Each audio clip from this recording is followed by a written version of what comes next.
ఈరోజు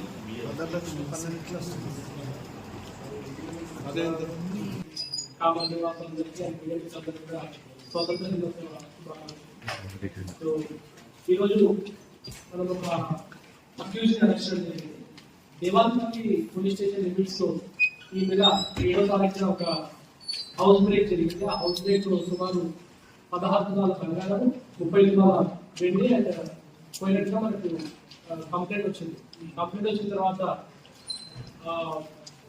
క్లూస్ తోటి స్పెషల్ గా సీసీఎస్ టీమ్స్ వాళ్ళు దాన్ని వర్కౌట్ చేయడం తోటి అక్యూజ్ పట్టుకోవడం జరిగింది. అక్యూజ్ వర్ధన్ శ్రీనివాస్ అదే లొకాలిటీలో ఒక 2 గల్లీల అవుతుందా ఉండే వ్యక్తి.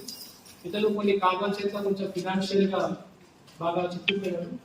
రీసెంట్ గా తెచ్చిన 5 లక్షల కూడా ఇన్సూరెన్స్ కూడా క్లెయిమ్ కూడా అతను కొంచెం ఫినాన్షియల్ గా చాలా లోలో ఉన్న టైంలో ఈ దొంగతనాలతో ఈజీగా సంపాదించుకునే ఉద్దేశంతో అతను ఈ దొంగతనం చేయడం జరిగింది. అతను దొంగతనం చేసినా కూడా ఆ సీన్ ఆఫ్ క్రైమ్ కూడా చాలా డిస్టర్బ్ చేసే ప్రయత్నం చేయడం జరిగింది. బట్ స్టిల్ మన క్రైమ్ టీమ్స్ అంతా కూడా చాలా కష్టపడి దొంగతనం చేయడం జరిగింది.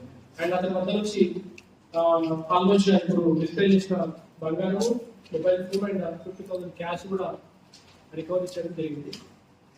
అండ్ మిగతా ఏవైతే ఉందో అవన్నీ కూడా మనకు పోలీస్ కస్టడీలో మిగతా వివరాలు తెలుస్తాయి. ఇతనికి ప్రీవియస్ క్రైమ్ హిస్టరీ అటువంటిది ఏం లేదు.